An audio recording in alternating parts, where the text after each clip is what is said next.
kita bersyukur boleh hadir di tempat ini untuk merayakan Natal yang pertama loh. Pertama kali, the first time ya, untuk komisi wanita. Para ibu-ibu yang cantik dan hebat, saya mengundang kita bangkit berdiri. Sama-sama kita akan mempersiapkan hati kita untuk memasuki ibadah Natal pada sore hari ini.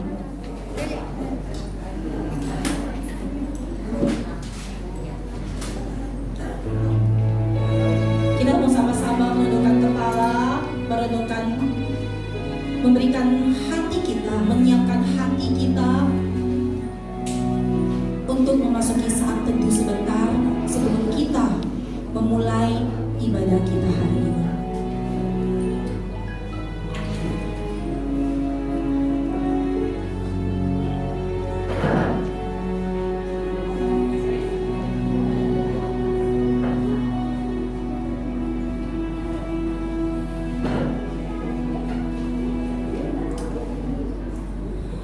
Dengarlah firman Tuhan mengatakan dalam Yohanes 3 ayat yang ke-16. Karena begitu besar kasih Allah akan dunia ini, sehingga ia telah mengaruniakan anaknya yang tunggal, supaya setiap orang yang percaya kepadanya tidak binasa, melainkan beroleh hidup yang kekal. Hari ini, ibu-ibu sekalian, kita bersyukur bahwa Tuhan, karena kasih cinta Tuhanlah yang begitu besar dalam hidup kita, Dia sudah lahir ke dunia. Dia sudah bersedia menjadi manusia untuk menebus dosa kita. Mari kita menyembah dan memuji Dia, Sang Raja Damai. Kita mau sama-sama katakan, Yesus, Engkaulah Raja Damai. Engkaulah satu-satunya yang memberikan kedamaian di dalam dunia yang gelap. Oh Yesusku, Engkaulah Raja Damai. Engkau telah turun ke dunia,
Saudara, kami datang di hadapan Tuhan pada hari ini.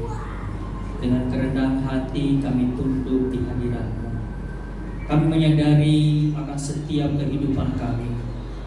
Kami adalah orang-orang yang sering jatuh di dalam keinginan daging kami, keinginan duniawi kami, bahkan keinginan diri kami sendiri. Kami menyadari bahwa kami terkadang lalai di dalam segala apa yang telah Tuhan perintahkan bagi kami. Dan pada hari ini kami datang di hadapan Tuhan. Kami membutuhkan pertolongan daripada Tuhan. Kami membutuhkan belas kasihan Tuhan untuk kembali mengingatkan kami dan mengangkat kami menjadi umat pilihan Tuhan, menjadi anak-anak Tuhan. Kami bersyukur untuk segala cinta kasih-Mu ya Tuhan, melalui anak-Mu yang tunggal, Tuhan Yesus Kristus, yang datang ke dalam dunia, menjelma menjadi manusia, datang sebagai Immanuel yang selalu menyertai kami, lahir di kandang domba, bahkan juga di atas palungan.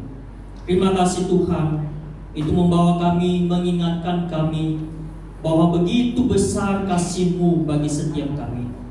Sehingga di momen Natal ini Tuhan, kami kembali diingatkan bagaimana Allah tidak pernah meninggalkan kami. Allah selalu beserta dengan kami. Allah selalu ada dalam segala hal kehidupan kami. Maka daripada itu sekiranya hati kami di momen Natal, bahkan juga di dalam ibadah ini, kami sebagai umat Tuhan meninggikan Engkau, memuliakan Engkau, baik melalui setiap pujian kami, bahkan melalui firman-Mu yang akan disampaikan bagi kami.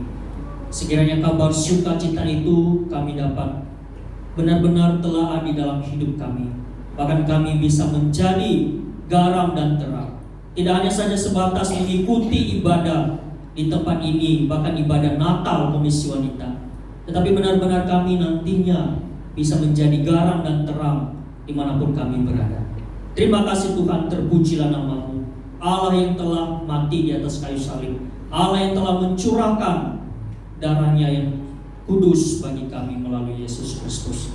Dan sekiranya hal itu terus kami ingat dan terus ada dalam hati kami. Berkati di dalam ibadah hari ini. Di dalam nama Yesus Kristus kami telah berdoa. Amin. Sekali lagi saya menyapa ibu-ibu sekalian yang hebat, wahai wanita hebat nih kata. Masih ada sukacita hari ini? Aduh, wanita yang cantik dan hebat, mana suaranya? Ada sukacita hari ini? Oke, kalau begitu kita mau menyapa saudara-saudari kita. Kita berikan tepukan atau pelukan yang hangat dengan teman-teman kita dan katakan senang berjumpa dengan Anda. Senang berjumpa hari ini. Senang berjumpa.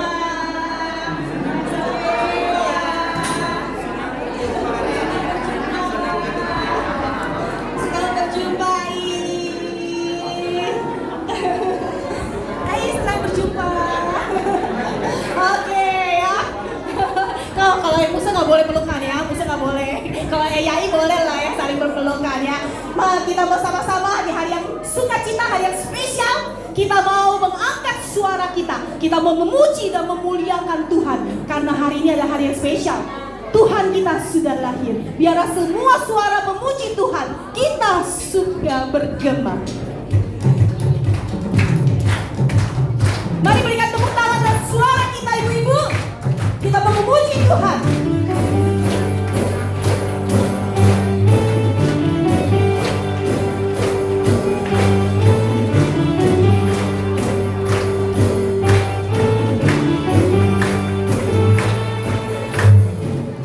Tak surga bergema, lahir rajamu.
dengan sukacita dan semangat. Ibu-ibu, saat ini kita akan membacakan firman Tuhan secara bertanggapan. Nanti bersama-sama bantu saya baca ya. Baca firman Tuhan yang bersama-sama. Dengarlah firman Tuhan diambil dari Lukas pasal 2 ayat yang ke-10 sampai 14 mengatakan. Lalu kata malaikat itu kepada mereka, jangan takut, sebab sesungguhnya aku memberitakan kepadamu kesukaan besar untuk seluruh bangsa.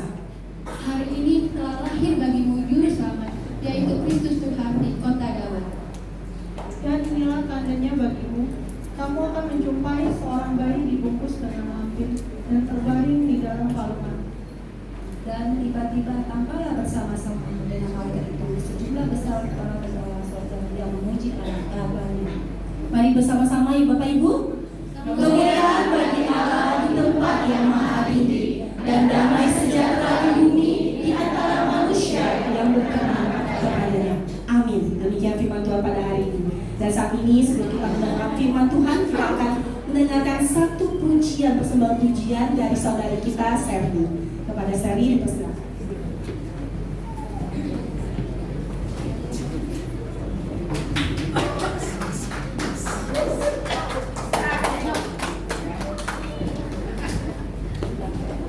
Shalom, saudari sekalian. Di Natal yang pertama di tahun ini, saya mau mempersembahkan pujian berjudul Healing Love. Di Natal ini sebenarnya suasananya meriah, tapi mungkin kita jangan hanya fokus pada kemeriahan itu. Kita harus ingat kembali bahwa Natal itu adalah kelahiran Tuhan Yesus, di mana begitu besar kasih Allah hingga mengaruniakan anak yang tunggal kepada kita. Dan kita mengingat ini lagu ini tuh kasih Tuhan yang menyembuhkan kita, yang menolong kita di saat kita lagi terjatuh, menguatkan kita juga. Jadi semoga persembahan pujian pada hari ini boleh menjadi berkat bagi kita semua. Thank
pujiannya yang demikian indah. Kiranya suaranya bisa dipakai terus untuk memuji dan memuliakan. Hari ini kita juga akan mendengarkan berita tentang kabar sukacita Natal pada hari ini. Kita akan sama-sama mempersiapkan hati kita untuk mendengarkan firman Tuhan. Kita mau menceritakan kepada seluruh dunia bahwa hari ini Yesus telah lahir ke dunia. Bukan hanya ke dunia, tetapi juga ke dalam hati kita sendiri.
Bersama-sama kita berdoa. Bapa kami yang ada di surga, hati kami sungguh bersuka cita Oleh karena kasih-Mu yang begitu besar kepada dunia, kepada orang-orang berdosa yang telah mendukakan hati-Mu ya Tuhan, di tengah ketidaktaatan dan keberdosaan, di tengah pemberontakan, kesombongan dan keangkuhan. Tetapi meskipun manusia harus dimurkai, meskipun manusia harus menerima hukuman dari Allah, tetapi Engkau Allah yang maha baik dan maha kasih.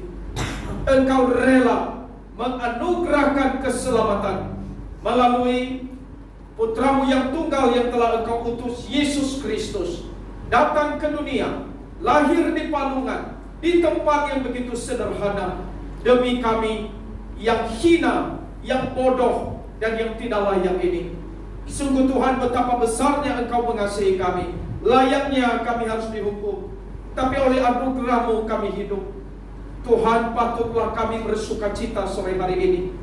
Maka kiranya sukacita karena keselamatan, sukacita karena pengampunan, sukacita karena penebusan, sukacita karena pemulihan, sukacita oleh karena perubahan yang dikerjakan oleh Allah dalam hidup kami, kiranya sore ini kami alami di Natal Komisi Wanita yang perdana ini ya Tuhan. Kami serahkan ke dalam tangan-Mu. Kiranya Roh-Mu yang kudus bekerja di dalam hati kami, dan kiranya Kau mengurapi hamba-Mu yang sangat terbatas, hina dan lemah ini, sehingga sore ini boleh menyampaikan firman-Mu kepada kami. Tuhan, ini doa kami. Di dalam nama Yesus, Tuhan yang mengasihi kami, kami berdoa. Amin. Selamat sore ibu-ibu yang terkasih di dalam Tuhan. Shalom. Shalom. Selamat Natal untuk ibu-ibu Komisi Wanita semuanya. Harapan kita seperti tema hari ini, sukacita Natal. Ibu-ibu boleh alami di dalam hati masing-masing dan sungguh-sungguh dirasakan oleh orang-orang di sekitar kita. Amin. Hari ini kita akan lihat satu tema yang indah sekali, dan saya bawa kita untuk melihat bagian firman Tuhan. Mari buka Alkitab masing-masing di dalam Lukas pasal 2. Kita tolong slide saya boleh ditampilkan.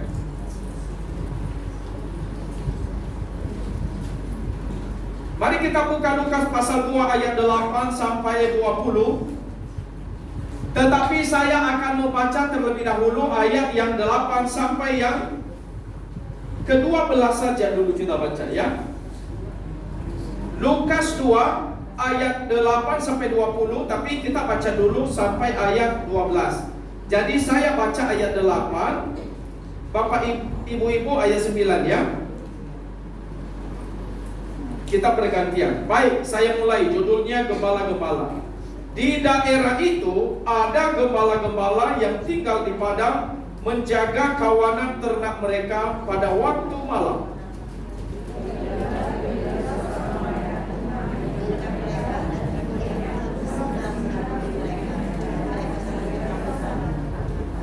Kata malaikat itu kepada mereka, "Jangan takut, sebab sesungguhnya Aku memberitakan kepadamu kesukaan besar untuk segala bangsa.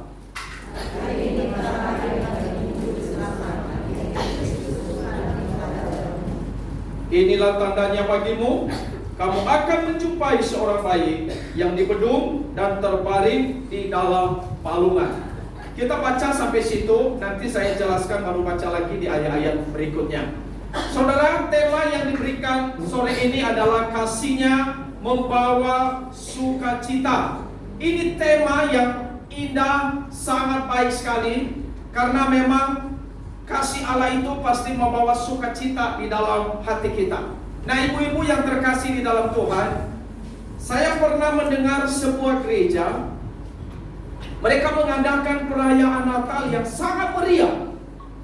Dan perayaan Natal mereka itu adalah ada door prize-nya. Dan door prize-nya itu adalah motor.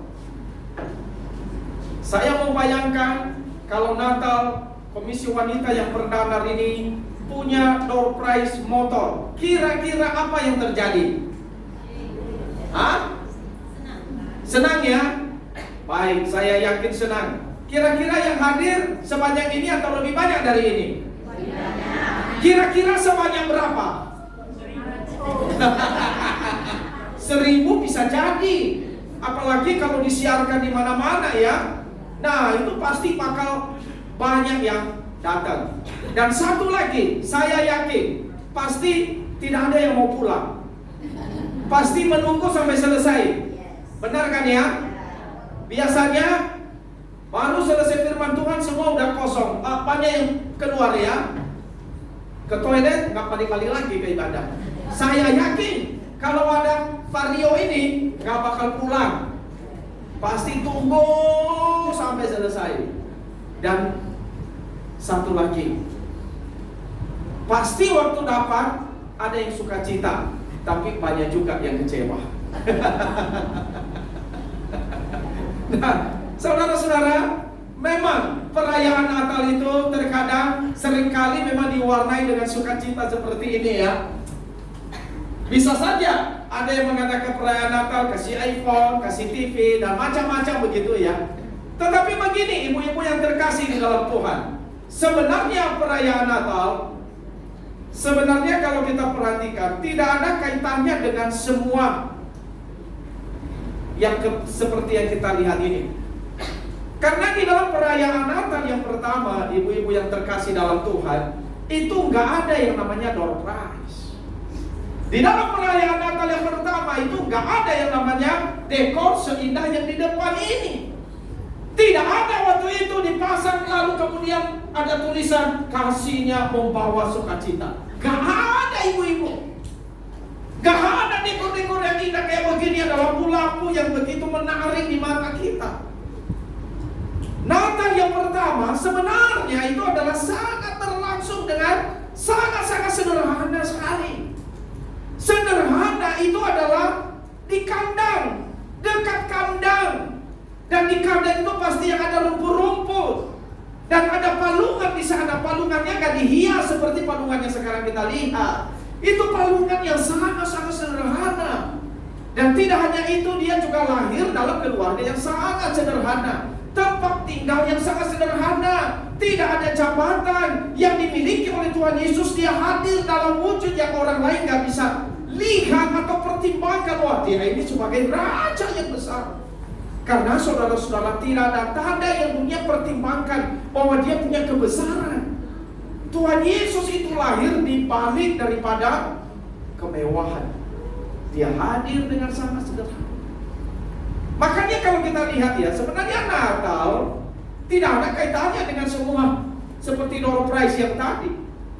Maka hari ini saya ajak kita untuk melihat bahwa sebenarnya Natal itu terkait dengan kelahiran Juru Selamat. Maka sukacita Natal sebenarnya ini berbicara soal ini, ibu-ibu yang terkasih dalam Tuhan. Seperti yang tadi ayat kita sudah baca bahwa kata malaikat itu kepada para gembala, aku memberitakan kepadamu kesukaan besar. Dan ini dikatakan begitu besarnya karena untuk seluruh bangsa. Dan dikatakan sukacita itu, kesukaan itu terkait dengan kelahiran Juru Selamat yang dikenal, yang telah dijanjikan, yaitu adalah Mesias yang disebut Kristus, yang adalah Tuhan di kota Daud. Jadi ini sebenarnya kabar sukacita bagi dunia, bukan karena dapat door prize. Maka semestinya ya ibu-ibu yang terkasih dalam Tuhan, harusnya ya ketika orang memahami apa makna Natal, maka mestinya tetap ikut perayaan Natal sampai selesai. Bahkan mestinya setelah ikut perayaan Natal gak ada yang kecewa. Kalau pulang pasti bawa sukacita. Amin. Harus itu yang terjadi, karena yang disambut, yang dinanti, yang diperoleh itu adalah tentang keselamatan dari Tuhan.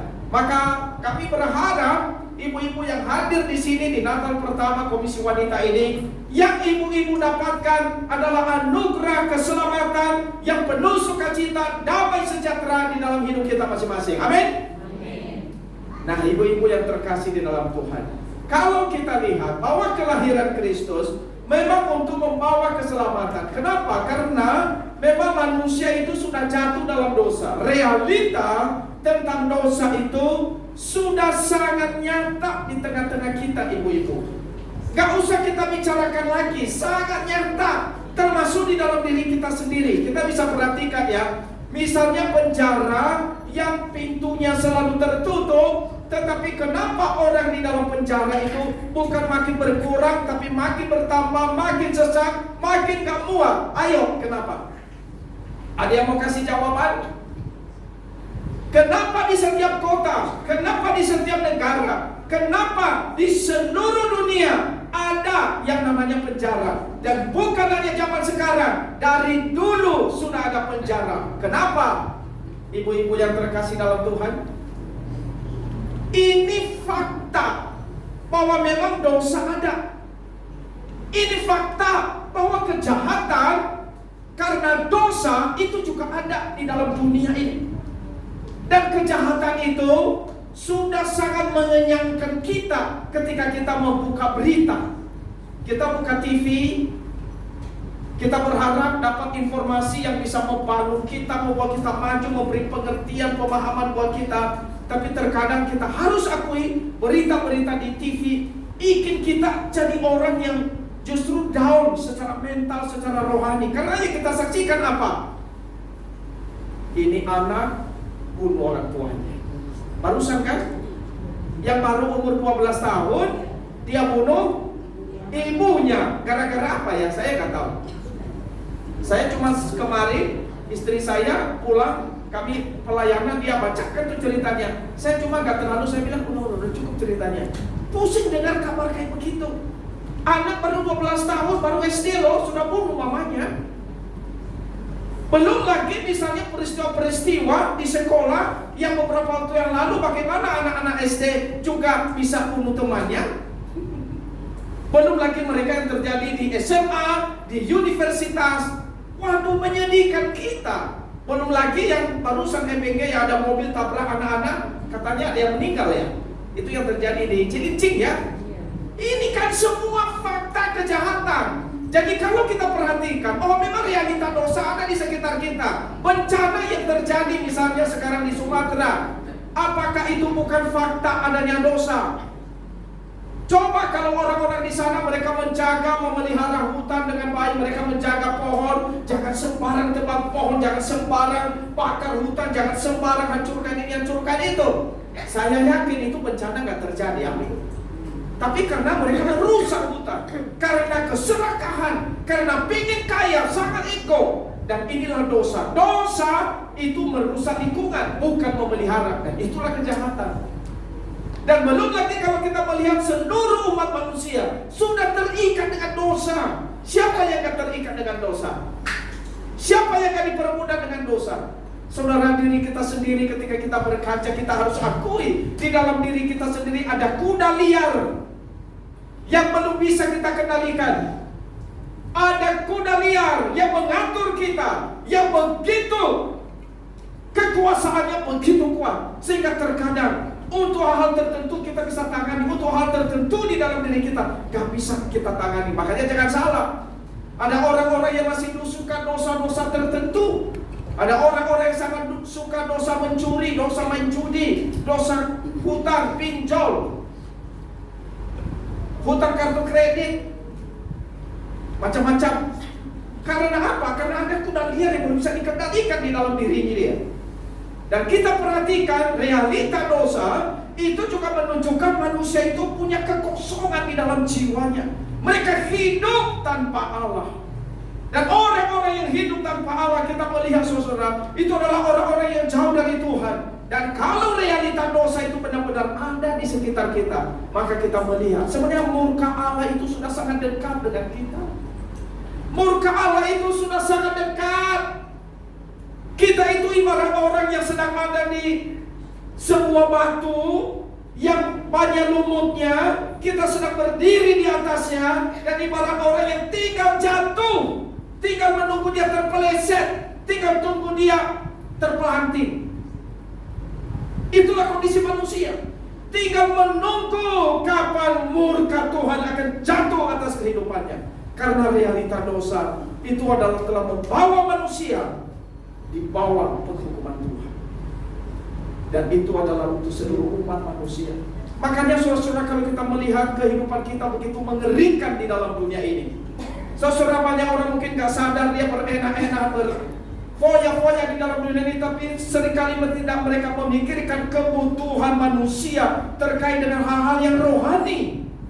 Kalau kita melihat hidup kita dalam dunia ini bukan hanya saja bicara soal kebutuhan jasmani, bicara kita butuh uang, butuh baju, butuh rumah, butuh mobil, atau butuh segalanya, tetapi saudara, sebenarnya kita butuh hal-hal rohani. Dan inilah yang dibawa oleh Tuhan Yesus kepada kita, yaitu adalah Dia membawa sukacita. Meskipun kita sudah berdosa, meskipun kita bagaikan orang yang sedang berdiri di atas batu yang berlumut, tinggal tunggu terpeleset, tapi Tuhan datang. Di sini Dia katakan, Ia akan melahirkan anak laki-laki dan engkau akan menamakan Dia Yesus, karena Dialah yang akan menyelamatkan umatnya dari dosa mereka. Ini kabar sukacitanya, ibu-ibu. Yaitu adalah Tuhan Yesus datang menolong supaya kita gak sampai jatuh tergeletak, supaya kita gak sampai terpeleset, supaya kita gak terima murka dari Allah. Di dalam 1 Timotius 1 ayat 15 mengatakan, perkataan ini benar dan patut diterima sepenuhnya. Yesus, Kristus Yesus datang ke dunia, lahir ke dunia untuk menyelamatkan orang berdosa. Dan firman Tuhan katakan, Tuhan Yesus datang ke dunia bukan mencari orang benar, tapi mencari orang berdosa, menyembuhkan orang berdosa. Nah saudara-saudara, inilah kabar sukacita. Dan ini yang saya hari ini ajak kita untuk merenungkan melalui pekerjaan Tuhan dalam kehidupan para gembala. Pertama, Yesus datang memulihkan gambar diri, gambar Allah yang telah rusak, dipulihkan oleh Allah di dalam kehidupan kita. Dan itu yang kita lihat di dalam kehidupan para gembala. Kalau kita melihat para gembala, ibu-ibu, di mana di sana sebenarnya para gembala tadi yang tadi kita baca, mereka itu dikatakan dianggap najis. Kenapa dianggap najis? Karena para gembala ini suka pegang, misalnya itu adalah bangkai binatang. Karena mereka kan ada di padang gurun gembalakan domba-domba, dan mereka sekarang mungkin pegang binatang mati. Maka kalau kemudian di zaman itu ada orang pegang bangkai binatang, maka orang itu najis, dan dia dilarang untuk masuk ke bait suci, ya, tak boleh masuk ke dalam bait Allah. Dombanya yang boleh, dianya yang nggak boleh. Jadi kita bisa bayangkan ya, sebenarnya para gembala di zaman itu bukan orang-orang yang dianggap. Mereka adalah orang-orang yang sangat direndahkan. Apalagi mereka jauh dari bait Allah. Mereka tidak ada dekat dengan Allah. Jadi mereka itu dianggap orang yang sangat najis. Bahkan kemudian mereka punya reputasi yang tidak baik, karena mereka dianggap tidak jujur. Mereka dianggap sebagai kelompok pencuri. Jadi itu status kondisi para gembala di zaman itu, ibu-ibu. Bahkan kalau kita perhatikan, gambaran atau citra diri mereka itu sudah rusak, sudah sangat rusak di dalam masyarakat. Jadi kalau bicara tentang gembala, saudara, itu mereka lebih rendah dari siapa orang yang hari ini dianggap paling rendah, paling miskin, paling ini. Saudara, kalau di zaman ini ada, itu mereka lebih daripada itu. Misalnya mereka lebih daripada apa, misalnya ya, pemulung atau apa gitu ya, yang orang miskin, mereka lebih daripada itu. Ini para gembala itu mereka punya semuanya. Mereka adalah orang-orang yang sangat jauh, dianggap jauh dari Tuhan. Gak mungkin orang-orang ini bisa dekat sama Tuhan, karena ini kondisi mereka di dalam budaya zaman itu. Tapi saudara perhatikan ya, meskipun kondisi mereka seperti itu, justru mereka dipulihkan oleh Kristus. Kepada gembala yang sangat miskin, justru berita kabar sukacita kelahiran Yesus justru diberitahukan kepada mereka. Kepada siapa? Kepada orang yang dianggap rendah. Kepada orang yang tidak dianggap ini, justru kepada mereka kabar sukacita diberitakan pertama-tama, ibu-ibu.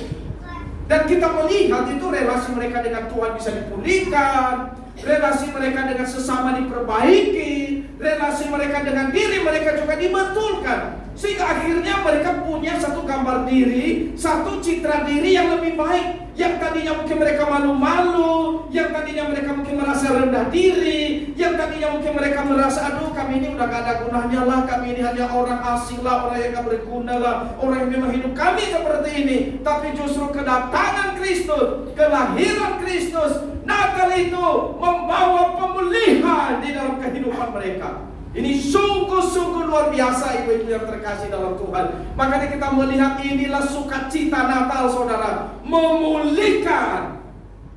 Memulihkan setiap orang, siapapun dia di dalam dunia ini. Maka meskipun mereka kaum rendahan, tapi mereka dijadikan berharga di mata Allah. Meskipun mereka adalah orang-orang yang dianggap najis, tapi mereka sangat-sangat berharga di mata Tuhan. Dan itulah juga yang sebenarnya Tuhan mau nyatakan kepada kita di momen Natal ini. Siapapun kita, apapun latar belakang kita, kita sangat berharga di mata Kristus. Amin. Harusnya kasih Kristus itu adalah kasih yang membawa sukacita di dalam hati kita, seperti tema kita pada hari ini.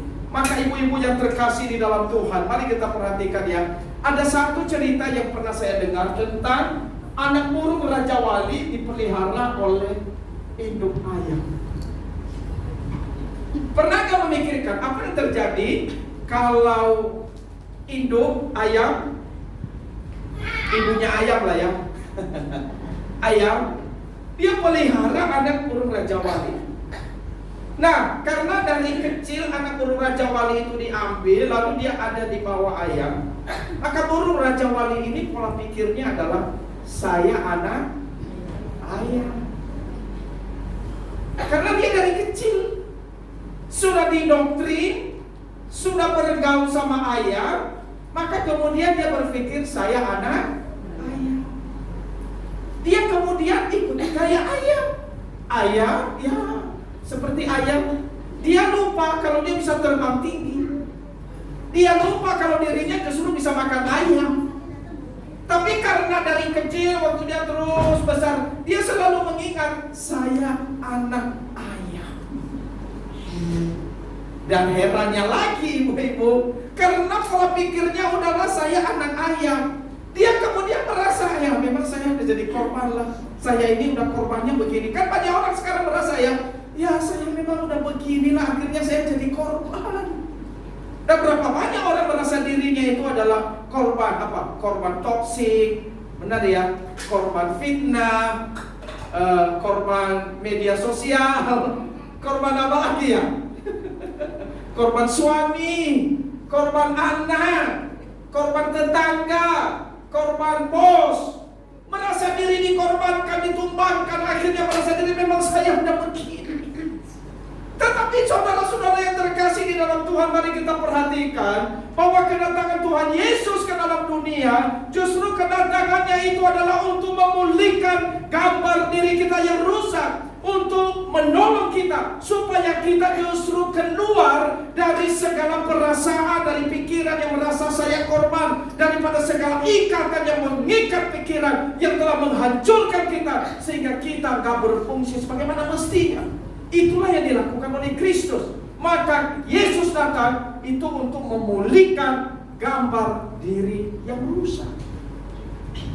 Sekarang saya mau tanya, ibu-ibu yang hadir di sini di Natal ini, hari ini, mau gak engkau yang mungkin selama ini merasa saya gambar dirinya sudah rusak, saya merasa diri korban, saya merasa diri saya ini kok gak berharga, tapi maukah engkau hari ini melihat bahwa hidupmu berharga di mata Tuhan, bahwa hidupmu sangat dikasihi oleh Tuhan, meskipun mungkin anak-anakmu telah membuang engkau, meskipun mungkin menantumu tidak menganggap engkau sebagai mertua, meskipun mungkin engkau telah dikecewakan oleh pasanganmu, oleh suamimu, meskipun mungkin tetanggamu tidak peduli kepada engkau, tapi maukah engkau melihat hari ini Tuhan Allah sangat peduli dengan hidupmu?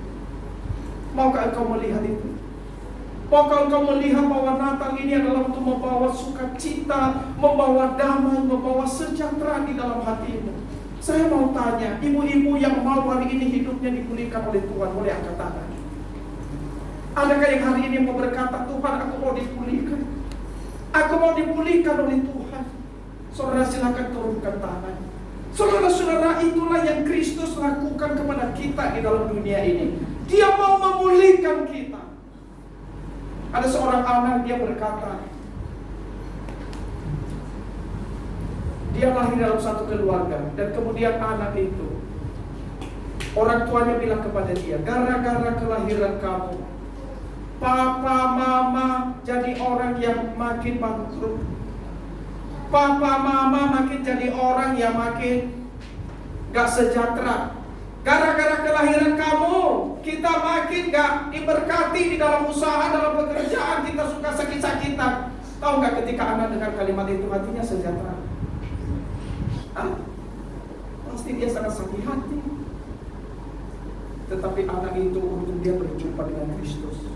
Ketika kemudian dia mendengar bahwa Kristus menerima orang berdosa, bahwa Kristus begitu mengasihi dia, maka kemudian anak itu berkata, aku tak peduli apapun kata orang tuaku, aku mau peduli apa yang Tuhan Yesus katakan. Aku berharga di mata Tuhan, dan itulah yang membuat dia bisa bangkit. Dia semangat, dan dia tidak menganggap dirinya sebagai korban. Dia tahu Tuhan sangat mengasihi dia. Waktu saya kecil, waktu saya masih SD dan sebelum masuk sekolah, setelah SD lah, awal-awal kelas 1, kelas 2, di dalam keluarga kami, ibu-ibu, saya sudah sering mendengar dari abang saya satu kata yang sering kali diulang-ulang, kamu bodoh, kamu bodoh, kamu bodoh. Sampai itu tertanam di otak saya. Saya kemudian berpikir, benar gak sih saya ini bodoh? Dan setiap kali abang saya bilang sama saya, kamu bodoh, tahu gak yang saya rasa? Sangat sakit hati.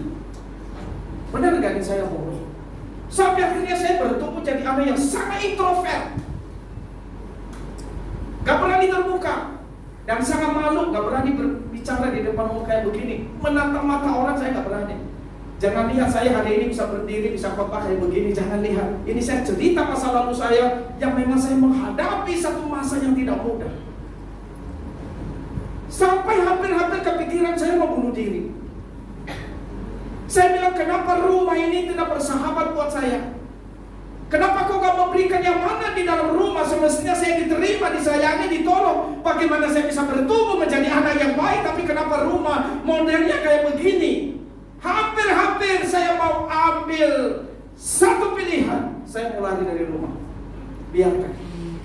Tapi puji Tuhan, yang merubah pikiran dan hati saya itu adalah karena saya dengar firman Tuhan cerita di sekolah minggu, mimbar, di khotbah di mimbar, dikasih tahu bahwa Tuhan itu membuat hidup kita sangat berharga. Dan itu yang membuat saya bangkit dari rasa keterpurukan, karena saya tahu Tuhan Yesus mengasihi saya. Dan itu yang membuat saya hari ini bisa berdiri di hadapan ibu-ibu sekalian, karena saya tahu Tuhan Yesus melalui Natal dia hadir untuk memulihkan gambar citra diri kita. Amin. Kedua, Bapak Ibu, Tuhan Yesus datang ke dunia untuk mengubah identitas kita. Para gembala, saudara-saudara, kalau kita perhatikan, mereka sangat bersemangat. Mari kita lihat Lukas 2 ayat 16 sampai 18. Ayo, mari kita lihat firman Tuhan ini. Lukas 2 16 sampai 18. Saya bacakan. Lalu mereka cepat-cepat berangkat dan menjumpai Maria dan Yusuf serta bayi yang berbaring di dalam palungan. Ketika mereka melihatnya, mereka memberitahukan apa yang telah dikatakan kepada mereka tentang anak itu. Semua orang yang mendengarnya heran tentang apa yang dikatakan gembala-gembala itu kepada mereka. Perhatikan ibu-ibu, perhatikan bahwa para gembala setelah mereka berjumpa dengan malaikat, mereka mendengar firman Tuhan, kabar sukacita diberitakan kepada mereka. Apa yang mereka lakukan? Mereka kemudian dikatakan cepat-cepat berangkat. Saudara, orang yang tadinya itu gak punya semangat, orang yang tadinya itu sudah jauh dari keramaian, tapi kenapa kok tiba-tiba mereka begitu semangat, begitu bergairah, begitu berkobar-kobar? Mereka langsung berangkat, mereka mau ketemu Maria dan Yusuf. Apa yang membuat mereka bisa semangat? Mereka telah menemukan kabar sukacita bahwa mereka yang tadinya itu ada di pinggiran, tadinya mereka itu adalah orang pinggiran, orang buangan, orang yang gak dianggap. Yang tadinya mereka itu adalah orang yang gak dipedulikan, orang yang mungkin dianggap sebagai sampah masyarakat, orang yang mungkin barangkali dianggap sangat miskin, sangat jorok, sangat najis. Tapi kemudian mereka yang disebut sebagai pinggiran itu diambil oleh Allah. Mereka ditaruh di tengah-tengah. Mereka diperlakukan dengan sangat indah. Justru kabar sukacita pertama-tama kepada mereka diberitakan. Yang tadinya orang anggap mereka pinggiran, tapi kemudian Tuhan pindahkan mereka. Tempatmu bukan di sono, kamu tempatnya di sini, di tengah-tengah. Kamu sebagai orang yang membawa kabar sukacita ini. Wah, itu luar biasa ibu-ibu. Jadi kita melihat Tuhan Yesus, Ia mengubah identitas kita. Yang tadinya mungkin kita adalah gak masuk hitungan, tapi sekarang Tuhan menjangkau kita. Tuhan mempedulikan kita. Ini beda dengan Herodes. Herodes ada di kerajaan, tapi justru berita kelahiran tidak diberitakan kepada mereka. Justru kepada orang Majus, kepada orang yang sederhana. Ini luar biasa loh ibu-ibu. Orang yang tidak dianggap justru jadi pembawa kabar baik. Dan ini kabar sukacita di Natal ini. Yaitu adalah mungkin kita adalah orang-orang yang dianggap pinggiran. Mungkin kita orang-orang yang dianggap gak masuk hitungan. Mungkin kita adalah orang-orang yang telah dianggap sampah masyarakat. Tetapi firman Tuhan hari ini mau mengatakan, Tuhan peduli dengan hidup kamu. Tuhan sangat mengasihi engkau. Bahkan Tuhan sangat menolong engkau. Dan Tuhan punya rencana yang agung atas kehidupanmu. Ibu-ibu yang terkasih di dalam Tuhan, kita melihat orang yang mendengar gembala itu sampai mereka terheran-heran. Di ayat 18 itu dikatakan semua orang yang mendengarnya heran. Heran. Semua orang yang mendengar apa yang dikatakan oleh gembala itu heran.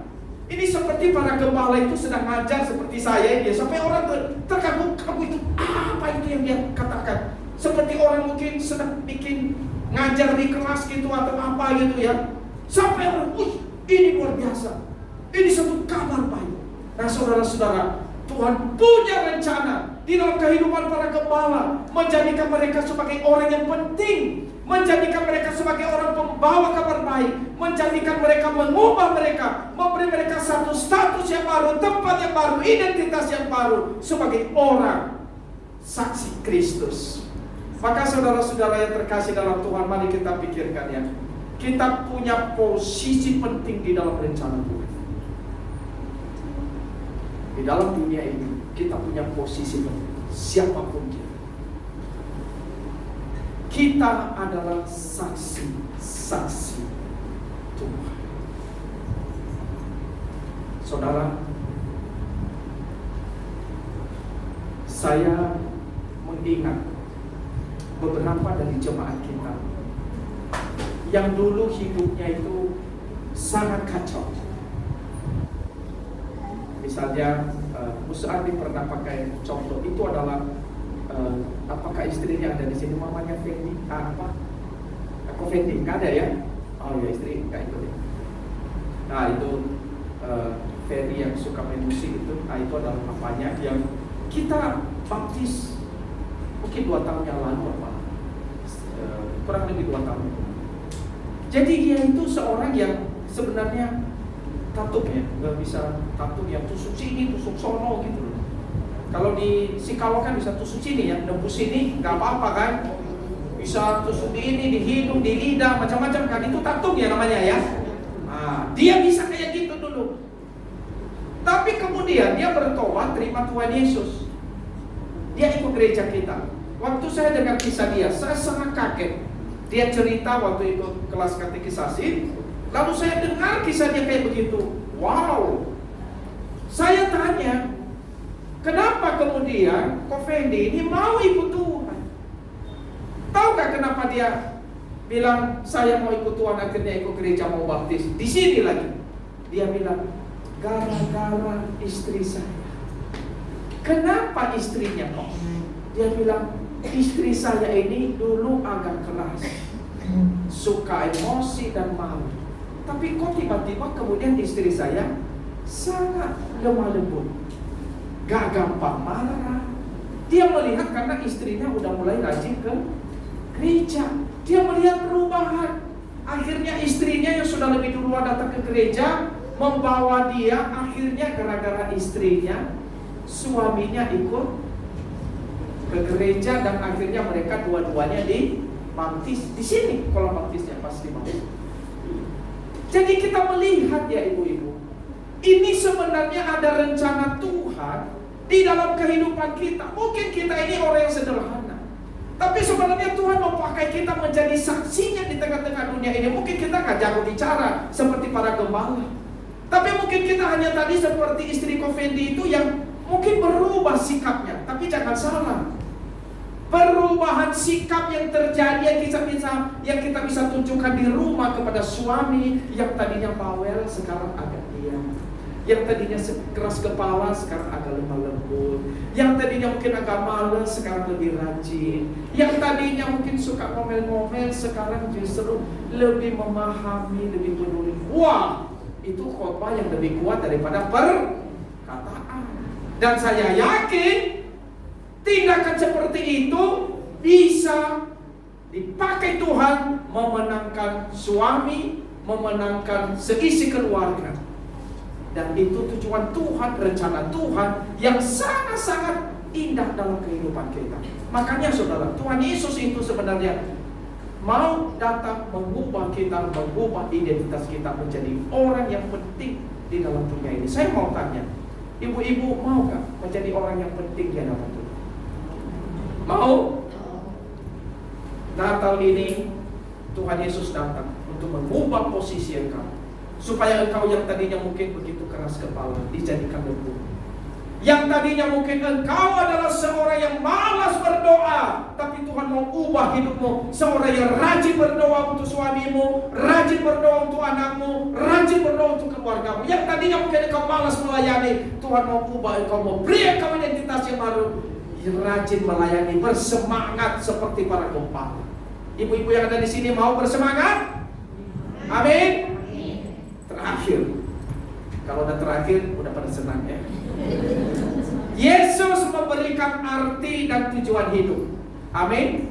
Kita melihat para gembala di ayat 20. Mari kita baca sama-sama. Ayat 20. 1, 2, 3. Kemudian kembalilah gembala-gembala itu. Oh, belum pada siap ya Alkitabnya ya. Oh iya, udah terpaku melihat di depannya. Oke, baik, mari kita baca bersama-sama ayat 20. 1, 2, 3. Kemudian kembalilah gembala-gembala itu sambil memuji dan memuliakan Allah karena segala sesuatu yang telah mereka dengar dan mereka lihat semuanya sesuai dengan apa yang telah dikatakan kepada mereka. Apa yang terjadi dengan para gembala? Tadinya mereka bukan orang yang memuji Allah, tapi sekarang mereka kembali, mereka menjadi orang yang memuji Allah. Sebelumnya mereka hanya melihat diri, saya sebagai gembala, saya menjalani rutinitas begitu-begitu saja. Itu saudara rutinitas mereka. Tapi sekarang mereka telah berubah menjadi orang-orang yang memuji Allah. Dan kita melihat di mata Tuhan saudara, tidak ada yang kecil, semua punya arti. Para gembala ini adalah orang-orang yang sangat sederhana. Coba sekarang kita pikir ya ibu-ibu, siapakah orang-orang yang dipakai oleh Tuhan di dalam perayaan Natal, di dalam Natal yang pertama? Yusuf siapa? Orang kaya? Orang pintar? Orang hebat? Bukan. Maria, apakah dia wanita paling kaya? Apakah dia wanita tercantik? Apakah dia wanita terhebat, tersohor, terkenal? Bukan. Mereka orang sederhana. Siapa para gembala? Orang-orang yang sangat miskin. Dan bahkan kita lihat Tuhan pun memakai palungan. Jadi yang dipakai oleh Tuhan waktu dia datang semuanya sederhana ibu-ibu. Maka hari ini saya mau katakan begini, jangan bilang saya cuma gembala.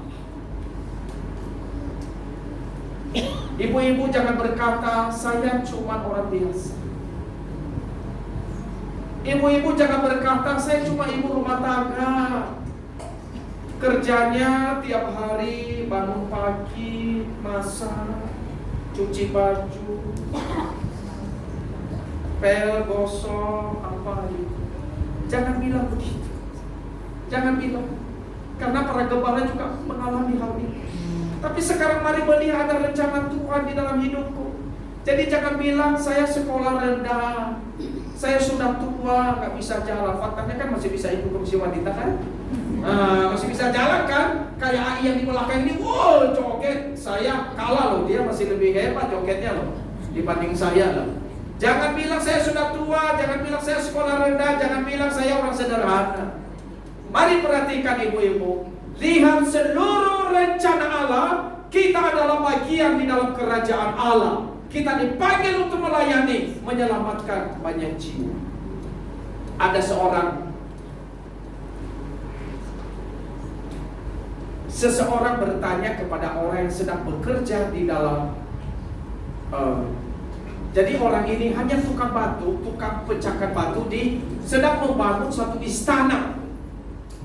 Lalu kemudian ada seseorang datang kepada dia dan berkata, "Pak, saya melihat Bapak tiap hari kerjanya hanya motong pecahin batu. Tapi kenapa kok Bapak begitu sukacita?" Kemudian bapak tukang batu itu yang sedang membangun istana itu, dia bilang gini, "Saya mengerjakan ini karena saya tahu saya adalah salah satu orang yang berbagian di dalam membangun istana itu. Makanya saya bekerja dengan sangat sukacita."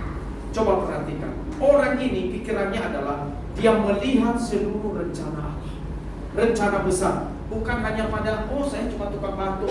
Kalau orang gak melihat rencana besarnya, dia mungkin berpikir, aduh ini pekerjaannya melelahkan, aduh ini apa sih artinya. Tetapi kalau kita melihat kita semua terlibat dalam pekerjaan, dalam kerajaan Allah yang besar menyelamatkan jiwa, maka apapun peran kita, meskipun mungkin itu memang kecil, tapi kita bisa melakukannya dengan sukacita. Dan itulah Natal, ibu-ibu yang terkasih dalam Tuhan. Natal itu memberikan kepada kita arti dan tujuan hidup yang baru. Siapa yang hari ini mau berkata, "Tuhan, aku mau punya arti dan tujuan hidup yang baru dalam Tuhan"? Siapa yang ingin, ibu-ibu? Apakah ibu-ibu ingin ada di sini punya tujuan dan arti hidup yang baru? Oh, nggak ada yang mau ya? Meskipun mungkin engkau hari ini sudah begini, apakah engkau nggak ingin? Saya ingin melayani Tuhan, saya ingin hidupku dipakai oleh Tuhan. Siapa yang hari ini mungkin mau berkata, "Tuhan, aku mau hidupku dipakai oleh Tuhan"? Oh, lebih mengerti ya itu ya. Kalau mau dipakai Tuhan lebih mengerti. Oke, baik, ini penutupnya. Yesus datang ke dalam dunia untuk memulihkan. Yesus datang ke dalam dunia untuk mengubah. Dan Yesus datang ke dalam dunia untuk memberi. Yesus memulihkan apa? Memulihkan gambar Allah di dalam hidup kita, memulihkan citra diri kita, sehingga kita gak merasa diri sebagai orang yang sangat rendah, tapi kita melihat diri sangat berharga di mata Tuhan. Yesus mengubah identitas kita. Yang tadinya mungkin kita merasa orang yang dipinggirkan, tapi Tuhan mau pakai kita dengan luar biasa dalam rencananya yang agung. Dan Yesus memberi arti dan tujuan hidup yang baru buat kita. Yesus mau pakai hidup kita untuk melayani Dia. Dan inilah arti Natal, di mana kasih-Nya itu membawa sukacita bagi hidup kita. Kita sangat bersyukur karena Allah begitu mengasihi kita semua yang ada di sini. Hari ini saya minta kita tundukkan kepala. Sebelum saya berdoa, berdasarkan firman Tuhan yang saya sampaikan sore ini, saya ingin bertanya, siapakah di antara ibu-ibu yang mau berkata, "Tuhan, ini aku mau dipulihkan oleh Kristus. Aku mau mendapatkan sukacita dari Natal ini. Aku ingin Tuhan Yesus lahir di dalam hatiku. Karena aku tahu bahwa hanya Tuhan Yesus yang dapat memulihkan hidupku." Adakah di antara ibu-ibu yang hadir sore ini berkata, "Tuhan, ini aku mau dipulihkan, aku mau dipulihkan dalam keluargaku, dalam relasiku dengan orang tuaku, dengan anakku, dengan mantuku, dengan mertuaku." Siapa yang mau berkata, "Tuhan, ini aku mau dipulihkan"? Silakan angkat tangan. Apakah ada? Baik, puji Tuhan. Puji Tuhan. Siapa lagi? Siapa lagi yang mau berkata, "Tuhan, ini aku mau dipulihkan"? Puji Tuhan. Masih ada lagi yang mau berkata kepada Tuhan, "Tuhan, ini aku mau dipulihkan"? Pertanyaan yang kedua, siapa yang mau berkata kepada Tuhan, "Tuhan, Selama ini mungkin aku merasa diriku sebagai korban, aku begitu rendah. Tapi aku tahu Yesus datang untuk mengubahkan kehidupanku, untuk memberikan satu identitas kepadaku, untuk menjadi saksi Tuhan, untuk melayani Tuhan. Maka siapa hari ini yang mau berkata, Tuhan, aku mau dipakai oleh Tuhan, aku mau melayani Tuhan, silakan angkat tangan. Yang mau berkata kepada Tuhan, Tuhan ini aku mau dipakai oleh Tuhan, silakan angkat tangan. Silakan, siapa lagi yang mau berkata, Tuhan, ini aku mau dipakai oleh Tuhan untuk melayani Engkau di dalam dunia ini.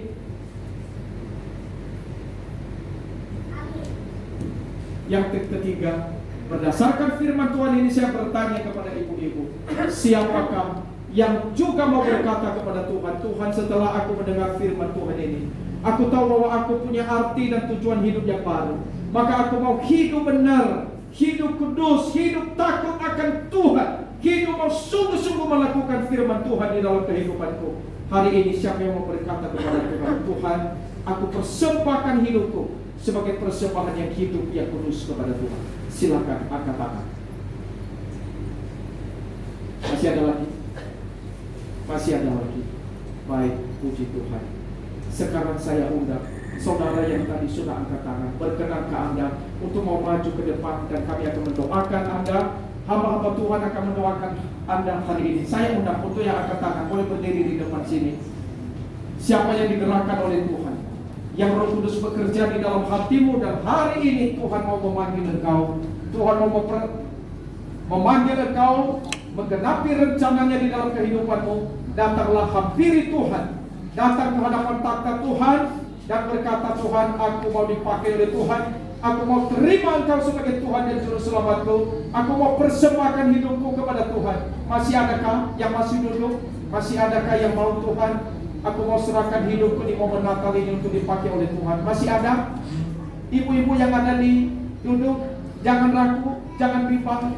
Keputusan terbaik dalam hidup adalah mengikuti Kristus, menyerahkan hidup kita kepada Tuhan. Masih adakah sebelum kita berdoa? Masih ada? Gak usah malu, silakan maju. Gak usah malu, silakan maju. Jangan pedulikan orang lain. Hari ini adalah di dalam relasi dan hubunganmu dengan Tuhan. Tuhan memberikan anugerah kepadamu karena Tuhan sangat mengasihi setiap kita, dan Tuhan tidak membuang kita. Di mata Tuhan kita sangat berharga. Masih adakah? Kalau tidak ada, mari kita berdoa. Saya meminta Pendeta Andi boleh memimpin kita mendoakan saudara-saudara kita yang hari ini berdiri di hadapan Tuhan. Mereka menyerahkan diri mereka kepada Tuhan. Mereka berkomitmen mau dipakai Tuhan, dan mereka ingin lebih menyenangkan hati Tuhan dan menjalankan.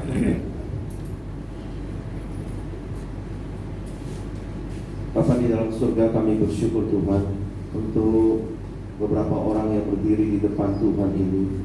Mereka menyadari diri mereka di hadapan Tuhan. Setelah mendengar khotbah hari ini, mereka ingin sungguh-sungguh memberi diri kepada Tuhan. Amin. Mengikut Tuhan dengan sungguh-sungguh, dipakai Tuhan di dalam hidup mereka untuk menjadi berkat.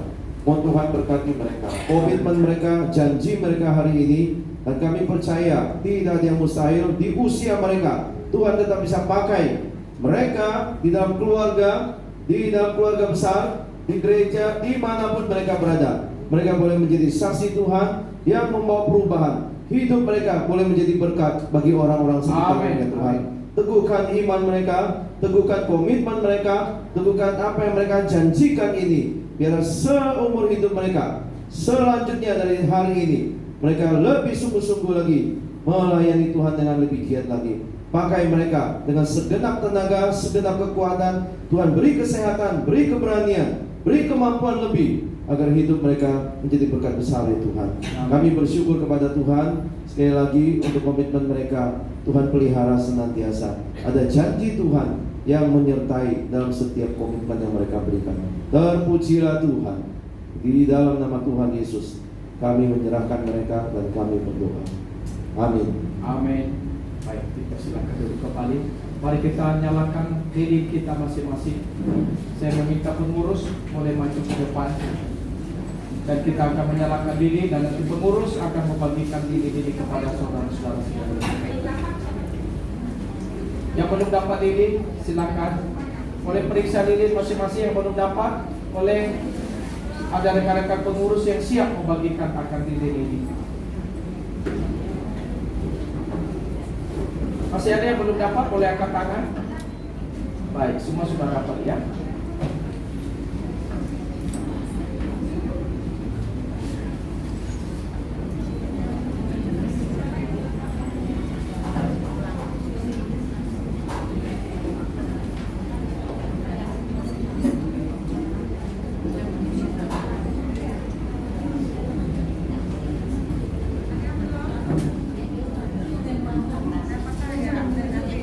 Baik, sambil kita menaikkan lagu Malam Kudus.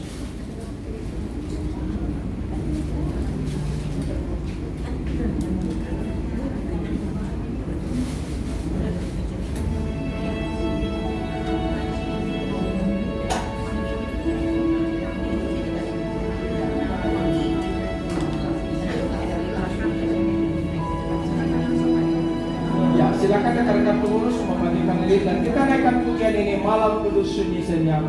Yang lilinnya sudah menyala boleh berdiri.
Lagu ini, mari angkat diri kita tinggi-tinggi sambil kita memandang Kristus yang telah lahir ke dalam dunia, yang telah mati di kayu salib, yang telah menanggung segala hukuman karena dosa kita, dan yang telah bangkit dari antara orang mati, karena Dia telah mengalahkan kuasa kematian, kuasa dosa,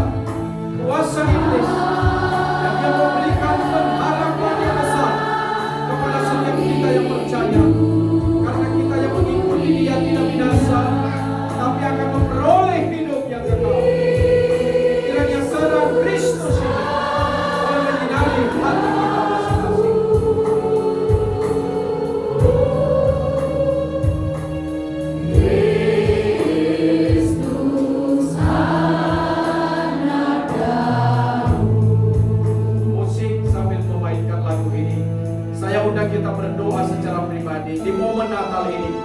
Apa harapanmu? Apa doamu kepada Tuhan? Silakan sampaikan. Doakan dirimu supaya di Natal ini engkau menggenapi kehendak Allah, dan kehendak Allah boleh terjadi terlaksana di dalam setiap keputusan, tindakan, perbuatan, dan pilihan hidupmu. Sehingga melalui Natal ini engkau makin hidup, makin lebih baik. Memasuki 2026, engkau punya tekad komitmen yang baru. Engkau tidak sama dengan hidupmu yang lama. Engkau punya hidup yang baru, komitmen yang baru, arti dan tujuan hidup baru engkau punya. Sehingga engkau tidak lagi hidup dalam dosamu, tapi engkau persembahkan hidupmu untuk dipakai oleh Tuhan. Seperti para gembala, ketika mereka berjumpa dengan Kristus, mereka menjadi orang yang memuji-muji Allah, mengabarkan kabar baik.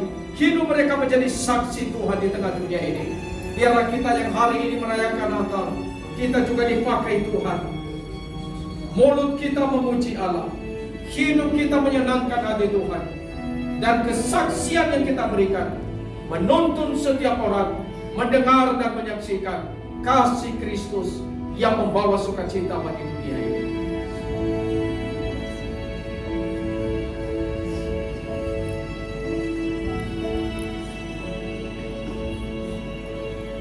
Terpujilah Engkau Allah yang Maha Baik dan Maha Kasih, Bapa yang kekal, Allah yang telah mengutus Yesus Putramu yang tunggal untuk datang lahir ke dalam dunia, untuk mencari menyelamatkan kami yang berdosa, untuk rela mati bagi kami di kayu salib, untuk menanggung segala murka Allah, untuk menggantikan kami supaya kami dibebaskan dari segala hukuman.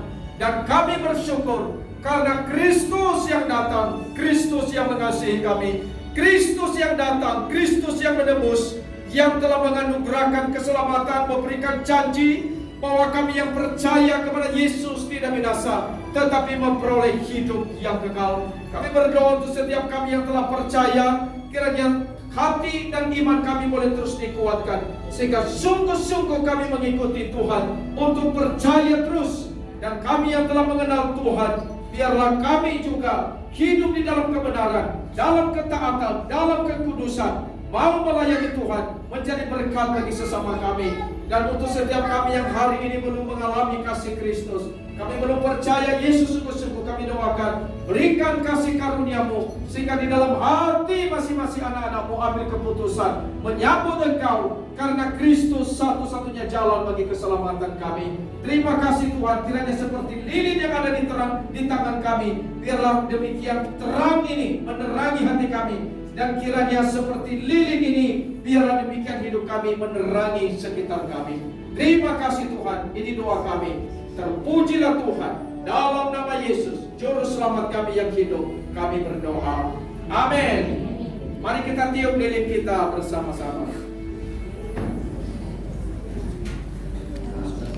Baik, silakan duduk kembali. Silakan duduk.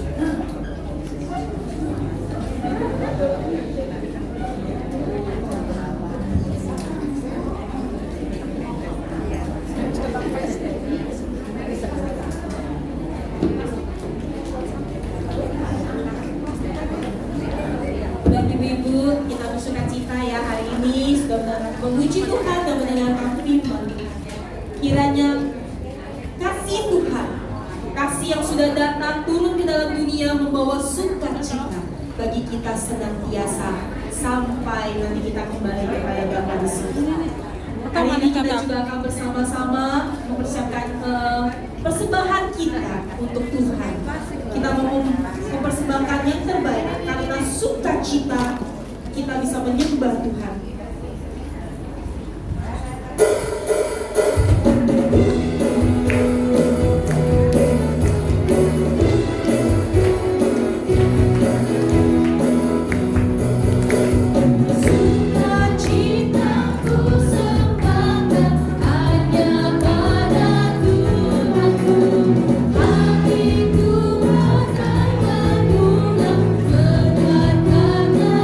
Kasihnya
Mari kita bersatu dalam doa. Bapa kami yang di sorga, sungguh kami bersuka cita atas anugerah Tuhan yang Tuhan nyatakan dalam hidup kami lewat anak-Mu Yesus Kristus datang ke dalam dunia memberikan keselamatan bagi kami. Oleh karena itu ya Tuhan, sungguh hati kami bersyukur kepada Engkau karena Engkau sungguh mengasihi kami dan peduli kepada kami. Tuhan, kami juga sungguh bersyukur atas berkat-berkat yang Tuhan berikan kepada kami lewat pekerjaan kami, lewat kesehatan kami. Saat ini kami telah memberikan persembahan kami ya Tuhan sebagai bentuk ucapan syukur kami. Kiranya setiap persembahan yang telah kami berikan ya Tuhan berguna untuk pelayanan Tuhan di gereja-Mu ini. Dan berkati setiap kami yang telah memberi maupun yang belum sempat memberi. Tuhan tolong Engkau pimpin kami. Biarlah hati kami tetap bersuka cita menerima setiap berkat daripada Tuhan. Dan hati kami tetap bersyukur, bahkan mempersembahkan hidup kami sepenuhnya mau diperbaharui di dalam Tuhan. Terima kasih Tuhan, dalam nama Tuhan Yesus kami berdoa dan bersyukur. Amin.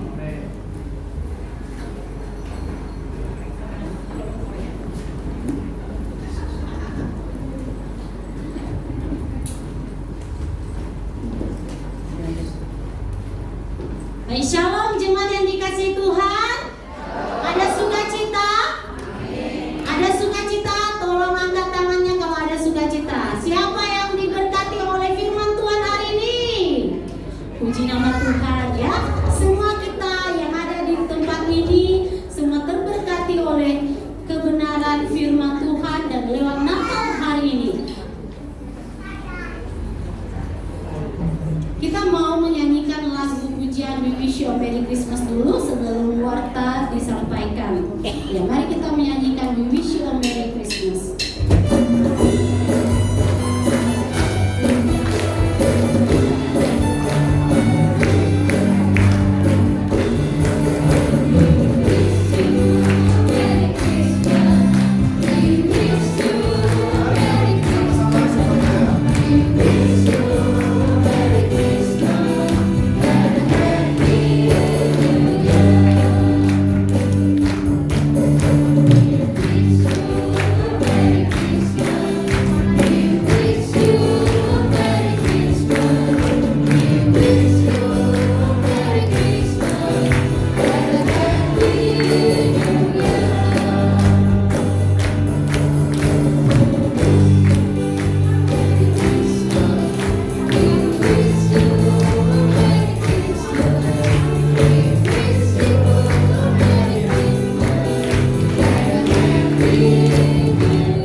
Bersukacita hari ini, tapi kita ingat bahwa sukacita di hari Natal itu bukan karena hadiah, bukan karena dekorasi, bukan juga karena banyak hiburannya.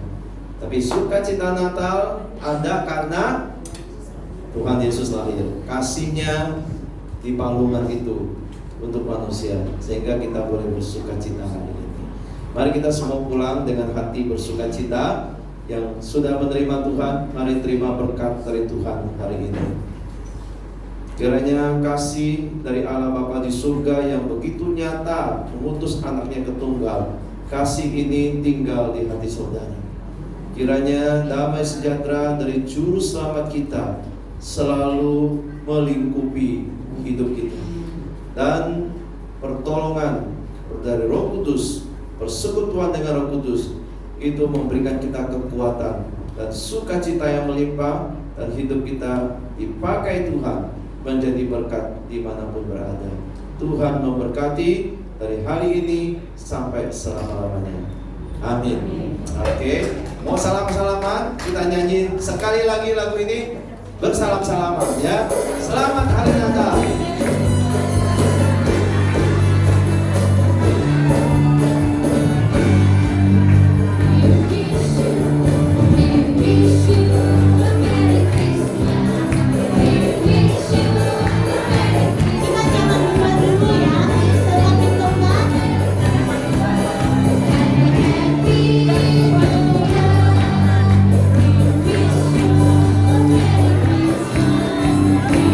Wish you